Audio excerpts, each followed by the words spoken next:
السلام علیکم یا علی مدد، کیسے ہیں آپ سب؟ امید کرتا ہوں آپ خیریت سے ہوں گے۔ ہمارے چینل کی آج یہ فرسٹ ویڈیو ہے۔ ہمارے اس چینل کا یہ مطلب ہرگز نہیں کہ کسی بھی مذہب کو، کسی بھی عقیدے والے کو، اس کے عقیدے کو یا اس کے مذہب کو ٹھیس پہنچانا نہیں ہے، بلکہ ہمارا یہ مقصد ہے کہ ہم جو لوگوں کو صحیح اسلام ہے، صحیح جو حقیقت ہے، وہ سب کے سامنے لے کے آئیں گے۔ تو چلتے ہیں بغیر کسی ٹائم ضائع کیے اپنی ویڈیو کی طرف، اور چلیں شروع کرتے ہیں۔ آپ کے جو کلپس وغیرہ ہوتے ہیں نا، اس کے علاوہ آپ کے جو پیغامات ہوتے ہیں، جو آپ کی ریسرچ ہوتی ہے، یہ میں مختلف مکاتب فکر کے بڑے بڑے علماء عظام تک پہنچاتا رہتا ہوں۔ ایک ای میل گروپ بھی چل رہا ہے جس میں کوئی 350 کے قریب محققین اور علماء، آپ بھی اس میں موجود ہیں۔ شاید آپ کے پاس ٹائم نہ ہو تو آپ نہ دیکھتے ہو، میں ریگولر بھیجتا رہتا ہوں۔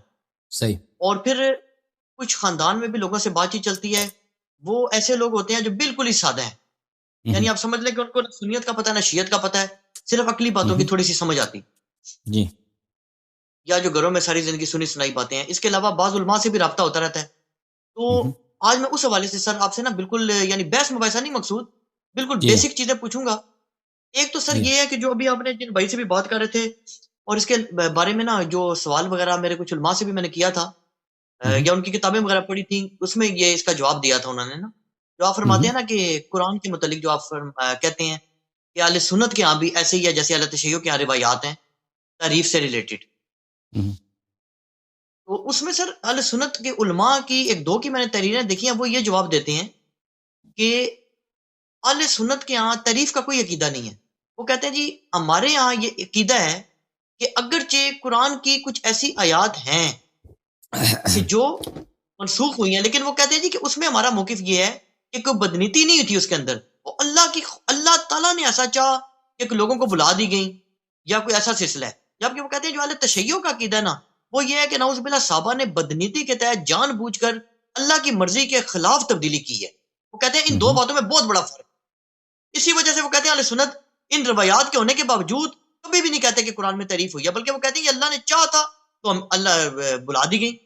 جبکہ اہل تشیع دھڑلے سے کہتے ہیں کہ کیونکہ اہل تشیع کا موقف یہ ہے کہ نعوذ باللہ بدنیتی کے تحت یہ جان بوجھ کے کام کیا گیا، اللہ نہیں چاہتا تھا ایسا ہو، لیکن نعوذ تو وہ باللہ مانتے ہیں، استغفر اللہ۔ دیکھیں یہ بات بہت غلط بات ہے۔ دیکھیں عزیز، پہلی بات یہ ہے کہ قرآن میں نقصان آپ کی روایات میں یہ ثابت ہے، ٹھیک ہے نا؟ اس کے مقابل میں کہ قرآن میں نقصان نہیں ہوئی ہے، اس کی کوئی دلیل اگر ہم سے مطالبہ کریں، دلیل ان کے پاس صرف یہی ہے کہ کہہ دے کہ ہمارا عقیدہ نہیں ہے۔ یہ دلیل نہیں ہے بھائی۔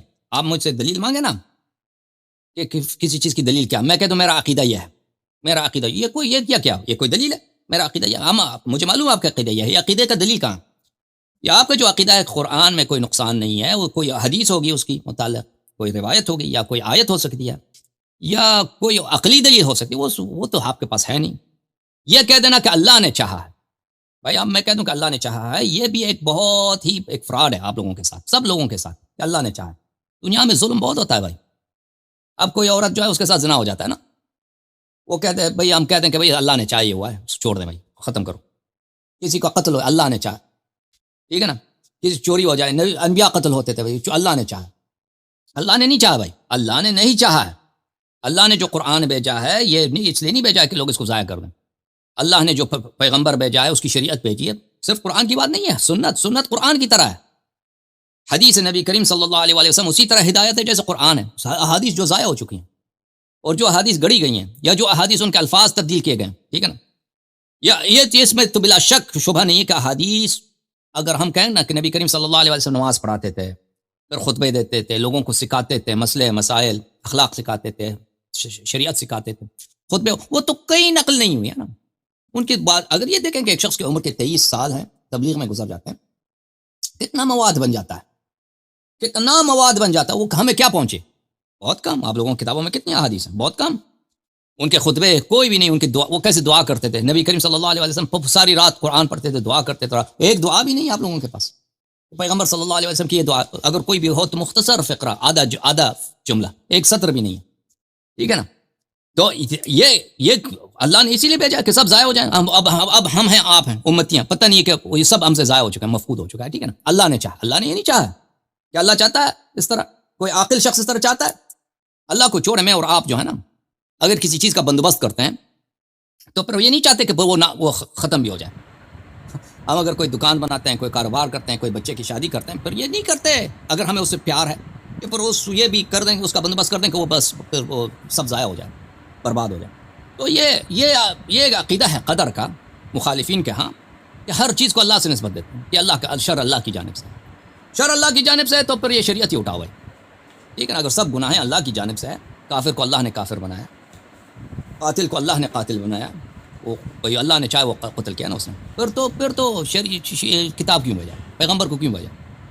حساب و کتاب، روز قیامت، وعد و وعید، جنت نار، یہ سب باطل ہیں، یہ سب باطل ہیں، اس کا کوئی فائدہ ہی نہیں ہے. وہ کرسچنز میں بھی یہی عقیدہ ہے کہ وہ اللہ کی جانب سے ہے. اسی لیے وہ کہتے ہیں کہ کسی سے نفرت نہ کرو. کرسچنز جو کہتے ہیں نا کہ سب سے پیار کرو، کسی سے نفرت نہ کرو، کیوں کہتے ہیں آپ کو پتہ ہے؟ اس کے پیچھے یہی فلسفی ہے کہ جو شخص جرم کرتا ہے، جو شخص کسی کو قتل کرتا ہے، جو میس مرڈر ہوتا ہے، سیریل کلر ہوتا ہے، بہت ہی مجرم ہوتا ہے، اس سے بھی پیار کرو. کیوں پیار کرو؟ کیونکہ یہ فعل اللہ نے اس سے کرایا بھائی. اگر آپ ہوتے، اللہ آپ سے چاہتا آپ سے بھی یہ کرا لیتے، تو اس سے پیار کرو. تو میرے بھائی، پھر ہمارا اور آپ کا یہ بنیادی فرق ہے اس مسئلے میں کہ اللہ تعالیٰ نہیں چاہتا، گناہ کو نہیں چاہتا. اللہ کی مشیت یہ نہیں ہے کہ ہم اور آپ گناہ کریں، اللہ سے راضی بھی نہیں ہے، اللہ کی مشیت بھی نہیں ہے. اللہ کے علم میں ہے، اللہ کے علم میں ہے کہ ہم اور آپ گناہ کریں گے، ہم اور آپ جو ہے معصیت کریں گے، لیکن اللہ اس سے راضی نہیں ہے، اللہ اس کو نہیں چاہتا. تو مقصد کہنے کا یہ مقصد ہے کہ جب آپ کہتے ہیں نا کہ اللہ نے یہ چاہا ہے، اس کی ذمہ داری اللہ پہ لگا دیں، تو پھر آپ یہ یاد رکھیے کہ صرف قرآن کی ضیاء کا ذمہ داری آپ اللہ پہ نہیں لگا رہے. پھر یہ پرنسپل، یہ قاعدہ ہر جگہ لگانا ہوگا، ہر جگہ دنیا میں جو کچھ ہوتا ہے اس کی ذمہ داری اللہ پر. اللہ نے چاہا، کوئی قتل کرتا ہے، کوئی چوری کرتا ہے، کوئی ڈکیتی کرتا ہے، کوئی جھوٹ بولتا ہے نا، دنیا میں غلط کام تو بہت ہوتے ہیں، سب اللہ نے چاہا ہے، ذمہ داری ختم. یہ اچھی بات ہے، شکر کرو، اللہ نے چاہا. یہ تو کوئی عاقل نہیں کہتا. یہ تو کوئی اس طرح کر دیں تو انسان کی زندگی معطل، یعنی پوری انسانی معاشرہ جو ہے سب بیڑا غرق، سب جو ہے کیا ہو جائے گا، ایک طرح سے کوئی نظم ہی نہیں ہے کہ کوئی بھی شخص اپنے فعل کا ذمہ دار نہیں ہے. آپ نے چوری کی، اللہ نے کرایا، آپ کو نہ پکڑوں، اللہ کو ذمہ دار ٹھہراؤں. تو یہ ایک ایسا عقیدہ ہے، ایک ایسا فعل ہے، کہ ایک ایسا طرز فکر ہے کہ اس کی بطلان بالکل واضح ہے. ٹھیک ہے بھائی؟ اب یہ بات جب آپ لوگوں نے مان لیا، آپ کے علماء نے مان لیا کہ قرآن میں اس میں سے تو کوئی انکار نہیں، اس سے تو کوئی فرار ہے ہی نہیں. ابھی میں کوئی لیکچر نہیں دیا میں نے قرآن کے نقصان پر، آپ لوگوں کے احادیث کے مطابق وہ لیکچر دیں گے تو آپ کو پتہ چل جائے گا، وہ روایات دکھائیں گے تو آپ کو پتہ چل جائے گا کہ بات کیا ہے. جب یہ سے تو فرار نہیں ہے. ہم نے ابھی بہت واضح دلائل نہیں لائے کثرت کے ساتھ، وہ لیکچر دیں گے تو لایا جائے گا. جب یہ ثابت ہو چکا ہے کہ ایسا ہے تو اس کے تو پھر یہ کیوں ہوا ہے؟ یہ نقصان جو لایا گیا ہے قرآن مجید میں، کیا اللہ مثلا اللہ تعالیٰ نے اس کا بندوبست نہیں کیا؟ اپنے نبی کو بھیجتا ہے ایسے معاشرے میں جس میں سب لوگ کیا ان پڑھ ہیں، اکثر لوگ ان پڑھ ہیں، پڑھتے لکھنے کا رواج ہی نہیں ہے، نہ کوئی اسکول ہے، نہ لائبریری، کچھ بھی نہیں ہے. اگر اسکول ہے تو صرف یہودیوں کے پاس ہے، وہ اپنے بچوں کو پڑھاتے ہیں، مسلمان عربوں کے پاس کچھ بھی نہیں. تو نبی صلی اللہ علیہ وسلم بھی ان کے پاس وحی ہے، آتا ہے، جبرائیل آتا ہے، آیات لے کے آتا ہے. اس کو پتہ بھی ہے کہ اس سے پہلے بھی انبیاء تھے، ان کے انبیاء کے بعد ان کے امتوں نے سب نے اپنے کتابوں کو چینج کیا. اس نے سب خبر دی خود کہ بھائی میرے سے پہلے جو انبیاء تھے وہ دنیا سے چلے گئے، تو ان کی شریعت کو بھی تحریف کی گئی، ان کی کتابوں کو بھی، ان کی وحی کی جو کتاب تھی، تورات، انجیل، زبور، صحف ابراہیم، موسیٰ علیہ السلام، سب کو چینج کیا. اس کو تو اس سے پہلے بھی تو وہ درس ہے نا، اس سے پہلے بھی تو ایک مثال ہے. اور وہ خود بھی کہتے ہیں کہ میری امت بھی جو پرانے امتوں والوں نے کیے ہیں، جرائم کیے ہیں، وہ میری امت بھی کرے گی اسی طرح. خود بار بار بھی کہہ رہے ہیں کہ میری امت میں بھی جو کچھ بھی انہوں نے کیا یہ بھی کریں گے. حتیٰ کہ اگر کوئی شخص سانڈے کے غار میں گیا ہے تو میری امت بھی سانڈے کے غار میں جائے گی. یعنی بہت وہی باتیں جو جرائم انہوں نے کیا یہ بھی کریں گے. تو پھر انہوں نے کوئی کسی طرح کے، دیکھیں بھائی کوئی بات کرو کہنے والی نا، کہ ایک عام شخص سے غلطی نہیں کر سکتا. تو نبی کریم صلی اللہ علیہ وسلم، لقد جاءکم رسول من انفسکم، حضرت زہرا سلام اللہ علیہا سے روایت ہے کہ من انفسکم آپ سے نفیس ترین، انفسکم آپ کے نفوس میں سے، انفسکم آپ کے نفیس ترین میں سے، بہترین میں سے. لقد جاءکم رسول من انفسکم عزیز علیہ ما عنتم حریص علیکم وبالمؤمنین رؤوف الرحیم. وہ بڑے حریص ہیں کہ امت میری جو ہے جہنمی نہ ہو جائے، امت میرے امت میں بلکہ کوئی بھی شخص جہنمی نہ ہو جائے. اس بات کی بڑے وہ اس کو ڈر ہے، اور بڑے بڑے تشویش ہے، بڑی فکر ہے کہ سب لوگ ہدایت ہو جائیں، ٹھیک ہے نا. اور بہت مہربان ہے، رعوف رحیم، رأفت بھی ہے، رحمت تو رحیم ہے. اللہ اپنی صفت رحیم ہے، ان کو بھی کہا رحیم، بہت رحمت، وسیع رحمت ہے. اچھا تو ان کو فکر نہیں ہے بھائی، وہ ایسے چلے گئے، بس مر گئے، ختم بات، نہ جمع کیا، کچھ بھی نہیں کیا، وسیع بھی نہیں چھوڑا. تو بہرحال یہ باتیں جو ہے نا، اس کی اگر آپ لوگ سوچیں بھائی اللہ نے فکر دیا ہے، عقل دیا ہے، عقل ہی کی بدولت ہم زندگی گزارتے ہیں نا. اگر میں ایک چھوٹا سا کاروباری آدمی ہوں جس نے میٹرک بھی نہیں کیا نا، کیلے بیچتا ہے، مثلا پنڈی کی گلیوں میں ہے لوگ ہیں نا کیلے بیچتے ہیں، ہے کہ نہیں بھائی؟ ہے بھائی، سب کیلے بیچتے ہیں، پیاز بیچتے ہیں، سیب بیچتے ہیں، آلو بیچتے ہیں. انہوں نے کوئی تعلیم نہیں کی، بیچارے دیہات والے ہوتے ہیں. اگر ان کو پتہ ہو جائے کہ میں اس گلی میں جاؤں گا تو مجھے آج 100 روپے زیادہ مفاد ہوگا، فائدہ ہوگا، اس گلی میں جاؤں تو میرے مفاد نہیں ہوگا، تو وہ کس میں جائیں گے؟ تو اسی گلی میں جائیں گے تو جس میں 100 روپے زیادہ ملیں گے اس کو، ٹھیک ہے نا عزیزو. جس میں نقصان ہوگا وہ نہیں ہوگا. یہ کیوں کرتا ہے ایسا؟ کوئی پاگل ایسا نہیں ہوگا کہ پتہ ہوگا کہ اس گلی میں جاؤں گا میری جو کیلے نہیں بکیں گے، سبزی نہیں بکے، وہ نہیں جائے گا، اپنے ریڑھی وہاں پہ نہیں لگائے گا، وہاں جائے گا جہاں پہ اس کو فروخت ہوگا، منفعت ہوگا، ٹھیک ہے نا عزیزو.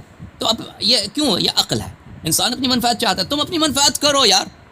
سوچو، وہ ایک چیز جو ایک عام کیلے والا جو ہے نہیں کر سکتا اپنے کیلوں کے ساتھ، سردار انبیاء صلی اللہ علیہ وسلم کر سکتا ہے اپنے امت کے ساتھ، سب کو ضائع کر دے، ٹھیک ہے نا.